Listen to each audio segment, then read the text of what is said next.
जय माता दी। हर हर महादेव। स्वागत है आपका अपने चैनल आध्यात्मिक धारा में। दर्शकों, भगवान शिव और माता पार्वती का प्रेम इस ब्रह्मांड का सबसे पवित्र और शाश्वत प्रेम है। माता पार्वती जो स्वयं आदि शक्ति हैं, उन्होंने शिव को पाने के लिए जन्म जन्मांतर की तपस्या की। लेकिन क्या आप जानते हैं कि एक बार यही माता पार्वती अपने आराध्य, अपने प्राणनाथ भगवान शिव से बुरी तरह रूठ गई थी। जी हाँ, एक ऐसा समय भी आया था जब शिवजी के एक छोटे से परिहास ने माता के हृदय को गहरी ठेस पहुंचाई और वे कैलाश छोड़कर घने जंगलों में एकांत तपस्या के लिए चली गई। आखिर भोलेनाथ ने ऐसा क्या कह दिया था और कैसे इस रूठने से ब्रह्मांड को माता का अत्यंत मनमोहक महागौरी स्वरूप प्राप्त हुआ। आज आध्यात्मिक धारा के इस विशेष अंक में हम आपको माता पार्वती के रूठने की उसी अलौकिक और रहस्यमयी कथा के सफर पर ले चलेंगे। वीडियो को अंत तक जरूर देखें, क्योंकि इस दिव्य लीला में जीवन का एक बहुत बड़ा रहस्य छिपा है। ये कथा उस समय की है जब माता पार्वती भगवान शिव से विवाह के पश्चात कैलाश पर बड़े ही आनंद के साथ अपना वैवाहिक जीवन व्यतीत कर रही थी। कैलाश का वातावरण अत्यंत रमणीय था। मंद मंद सुगंधित पवन बह रही थी। नंदी और अन्य गण शिव पार्वती की सेवा में मग्न थे। एक दिन भगवान शिव अपनी लंबी समाधि से जागे। उनके नेत्र में संपूर्ण ब्रह्मांड का तेज था। उनके सामने उनकी अर्धांगिनी जगत जननी माता पार्वती बैठी थी। शिवजी का शरीर भस्म से लिपटा हुआ था, जिससे वे कर्पूर के समान सफेद और उज्जवल लग रहे थे। वहीं माता पार्वती का रंग उस समय सांवला था, क्योंकि उन्होंने शिव को पाने के लिए घोर तपस्या की थी। उसके ताप से उनका रंग श्यामल हो गया था। भगवान शिव का मन उस दिन अत्यंत प्रसन्न था। वे माता पार्वती के साथ कुछ हंसी ठिठोली करना चाहते थे। शिवजी ने प्रेम और विनोद के भाव से माता पार्वती की ओर देखा और मुस्कुराते हुए कहा, हे देवी, मेरे इस श्वेत और भस्म रंगे शरीर के साथ तुम्हारा ये श्यामल रूप ऐसा प्रतीत होता है मानो मेरे गले में लिपटे हुए श्वेत चंदन के वृक्ष पर कोई काली नागिन लिपटी हुई हो। हे महाकाली, हमारा और तुम्हारा साथ प्रकाश और अंधकार के साथ जैसा है।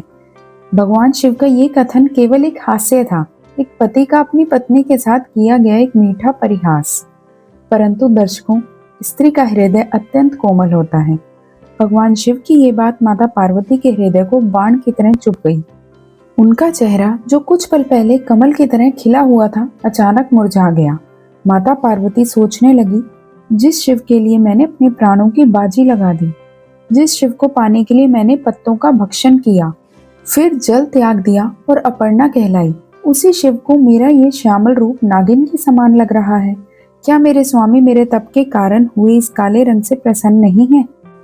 माता के नेत्रों से अश्रु बहने लगे। वे शिव से कुछ नहीं बोली, बस मौन रह गई। ये मौन साधारण मौन नहीं था, ये ब्रह्मांड की शक्ति का मौन था। जब आदि शक्ति रुष्ट होती है तो संपूर्ण प्रकृति उदास हो जाती है। कैलाश के फूल मुरझाने लगे, हवाओं की गति रुक गई। माता पार्वती ने उसी क्षण एक कठोर संकल्प लिया। उन्होंने मन ही मन कहा, हे महादेव, जब तक मैं अपने श्यामल वर्ण को त्याग कर आपके ही समान श्वेत और गौर वर्ण प्राप्त नहीं कर लेती, तब तक मैं कैलाश पर वापस नहीं लौटूंगी। रूठी हुई पार्वती ने महादेव को प्रणाम किया और बिना कुछ कहे कैलाश के उन ऊंचे शिखरों को छोड़कर घनघोर वनों की ओर प्रस्थान कर दिया। कैलाश का राजसी वैभव छोड़कर माता पार्वती एक बार फिर तपस्विनी बन गई। उन्होंने राजसी वस्त्रों और आभूषणों का त्याग कर दिया, वृक्षों की छाल के वस्त्र धारण किए और हिमालय की दुर्गम गुफाओं और घने जंगलों की ओर चल पड़ी। नंदी, भृंगी और सभी गणों ने माता को रोकने का बहुत प्रयास किया। उनके जाने से पूरा कैलाश शोक में डूब गया, लेकिन भगवान शिव अपनी जगह पर शांत बैठे रहे। शिव तो अंतर्यामी हैं। वे जानते थे कि माता के ये रूठना भी ब्रह्मांड के एक बहुत बड़े उद्देश्य की पूर्ति के लिए है। संसार को माता के एक नए और दिव्य स्वरूप के दर्शन होने वाले थे। माता पार्वती चलते चलते एक ऐसे घने वन में पहुंची जहां भयंकर हिंसक पशु रहा करते थे। वहां पहुंचकर माता ने भगवान ब्रह्मा की घोर तपस्या आरंभ कर दी। उन्होंने अन्न जल का त्याग कर दिया, चारों ओर अग्नि प्रज्वलित कर पंच अग्नि तप शुरू किया। ग्रीष्म ऋतु की चिलचिलाती धूप, वर्षा ऋतु की भयंकर मूसलाधार बारिश और शीत ऋतु की जमा देने वाली ठंड भी उनके निश्चय को डिगा नहीं सकी। इसी तपस्या के दौरान एक बहुत ही अद्भुत घटना घटी। वन में एक अत्यंत खूंखार और भूखा शेर भटक रहा था। वो शिकार की तलाश में उस स्थान पर पहुंचा जहां माता पार्वती समाधि में लीन थी। शेर ने जब माता को देखा तो वह उन्हें अपना आहार बनाने के विचार से उनके समीप आया। लेकिन ये क्या, जैसे ही वो आदि शक्ति के प्रभा मंडल के निकट पहुंचा, माता के तेज और उनकी तपस्या की अलौकिक ऊर्जा से उस हिंसक पशु के हृदय को परिवर्तित कर दिया। शेर का सारा क्रोध और भूख शांत हो गई। वो शेर माता पर आक्रमण करने की बजाय एक वफादार रक्षक की तरह उनके पास बैठ गया। सालों तक माता पार्वती तपस्या करती रही और वो शेर बिना कुछ खाए पिए माता की रखवाली करता रहा। उसने तय कर लिया कि जब तक ये देवी तपस्या से नहीं उठेंगी, वो यहाँ से नहीं जाएगा। दर्शकों, यही शेर आगे चलकर माता का वाहन बना, क्योंकि जिसने भी भगवान या भगवती के चरणों में अपना शीश झुकाया है, उसे हमेशा सर्वोच्च स्थान ही प्राप्त हुआ है। अब आप सोच रहे होंगे कि शिवजी ने माता पार्वती को क्यों रूठने दिया। इसके पीछे शिवजी की एक बड़ी लीला छिपी है। जब माता पार्वती वन में तपस्या कर रही थी, उसी समय स्वर्ग पर शुंभ और निशुंभ नाम के दो भयंकर असुरों ने आक्रमण कर दिया था। इन असुरों को वरदान प्राप्त था कि इनका वध कोई साधारण स्त्री या देवता नहीं कर सकता। इनका अंत केवल उसी देवी के हाथों हो सकता था जो माता पार्वती के शरीर के कृष्ण अंश से उत्पन्न हो। भगवान शिव ये बात जानते थे। वे जानते थे कि जब तक पार्वती जी अपना ये श्यामल वर्ण नहीं त्यागेंगी, तब तक उन असुरों का विनाश करने वाली शक्ति प्रकट नहीं होगी। इसलिए शिव जी ने परिहास का वो नाटक रचा, ताकि देवी रुष्ट होकर तपस्या करे और सृष्टि का कल्याण हो सके। माता पार्वती की कठोर तपस्या से तीनों लोग कांपने लगे। उनकी तपस्या की ज्वाला से स्वर्ग तक पहुंचने वाली ऊष्मा पैदा हो गई। अंततः सृष्टि के रचयिता भगवान ब्रह्मा को वहां प्रकट होना पड़ा। ब्रह्मा जी ने माता पार्वती से कहा, हे पुत्री, उठो, तुम्हारी तपस्या पूर्ण हुई। मैं तुम्हारे इस कठोर तप से अत्यंत प्रसन्न हूँ। मांगो, तुम क्या वरदान चाहती हो। माता पार्वती ने हाथ जोड़कर कहा, हे पितामह, मेरे पति देवों के देव शिव ने मेरे श्यामल वर्ण के कारण मुझे काली कहकर मेरा उपहास किया है। मैं चाहती हूँ कि मेरा ये काला रंग समाप्त हो जाए और मुझे अत्यंत श्वेत, कांतिवान और गौर वर्ण प्राप्त हो। ब्रह्मा जी ने तथास्तु कहा और उन्हें मानसरोवर में स्नान करने का निर्देश दिया। जैसे ही माता ने मानसरोवर के पवित्र जल में स्नान किया, एक चमत्कार हुआ। उनके शरीर का पूरा काला रंग, जिसे कृष्ण कोश कहा जाता है, उनके शरीर से अलग हो गया। उस काले आवरण से एक अत्यंत भयंकर और शक्तिशाली देवी प्रकट हुई। इन देवी का नाम पड़ा देवी कौशिकी। यही वो देवी थी जिन्हें शुंभ और निशुंभ का वध करना था।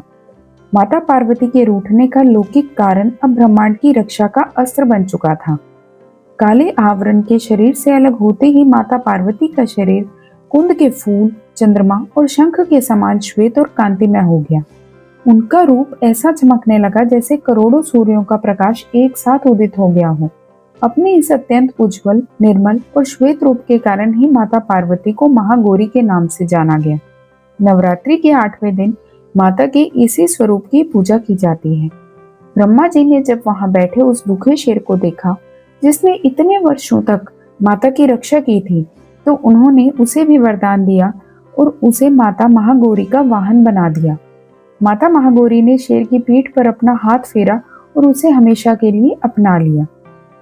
अपने महागौरी स्वरूप को प्राप्त कर माता पार्वती अपने वाहन सिंह पर सवार होकर वापस कैलाश की ओर चली। आज कैलाश की छटा ही निराली थी। देवता आकाश से पुष्पों की वर्षा कर रहे थे। जब शिवजी ने माता महागौरी को आते देखा तो उनके मुख पर एक दिव्य मुस्कान छा गई। शिवजी आगे बढ़े और उन्होंने माता का स्वागत किया। तब भगवान शिव ने माता पार्वती को उनकी इस अलौकिक लीला का अर्थ समझाया। शिव ने कहा, हे प्रिय, तुम तो मेरी आत्मा हो, मेरी शक्ति हो। मेरे लिए तुम्हारा हर रूप सुंदर है, चाहे वो सांवला हो या गोरा। मैंने तो यह परिहास केवल इसलिए किया था क्योंकि ब्रह्मांड को तुम्हारे इस महागौरी रूप की और असुरों के संहार के लिए देवी कौशिकी की आवश्यकता थी। मेरे परिहास ने ब्रह्मांड का एक बड़ा संकट टाल दिया। ये सुनकर माता पार्वती का सारा क्रोध शांत हो गया। उन्होंने मुस्कुराकर भगवान शिव को प्रणाम किया। कैलाश पर एक बार फिर से आनंद और उल्लास छा गया। भक्तजनों, माता पार्वती के रूठने और महागौरी बनने की ये कथा हमें जीवन का एक बहुत बड़ा आध्यात्मिक संदेश देती है। पहला संदेश ये है कि भगवान की हर लीला के पीछे हमारे और सृष्टि के कल्याण का कोई न कोई रहस्य छिपा होता है। जब हमारे जीवन में कोई दुख आता है या कोई बात हमारे मन को चुभती है, तो हो सकता है वो ईश्वर की कोई योजना हो, जो हमें हमारे सबसे बेहतरीन स्वरूप तक पहुंचाने के लिए रची गई हो। दूसरा संदेश ये है कि बाहरी रूप रंग से अधिक महत्व तपस्या और आंतरिक शक्ति का होता है। माता पार्वती का सांवला रंग भी उनके महान तप का प्रतीक था और उनका महागौरी रूप उनकी साधना की पूर्णता का प्रतीक है। दर्शकों, उम्मीद है कि आध्यात्मिक धारा की आज की प्रस्तुति आपके हृदय को छू गई होगी। माता पार्वती आप सभी के जीवन को प्रकाश, शांति और समृद्धि से भर दे। अगर आपको माता पार्वती की ये अनसुनी कथा पसंद आई हो, तो इस वीडियो को लाइक करें और अपने परिवार तथा मित्रों के साथ शेयर जरूर करें। कमेंट में पूरी श्रद्धा के साथ जय माता दी या हर हर महादेव लिखना ना भूलें। और हाँ, सनातन धर्म की ऐसी ही दिव्य और रहस्यमयी कथाओं के लिए आपके अपने चैनल आध्यात्मिक धारा को सब्सक्राइब करके बेल आइकन जरूर दबाएं। मिलते हैं अगले वीडियो में एक नई आध्यात्मिक यात्रा के साथ। तब तक के लिए शिव पार्वती का आशीर्वाद आप पर बना रहे। जय माता दी।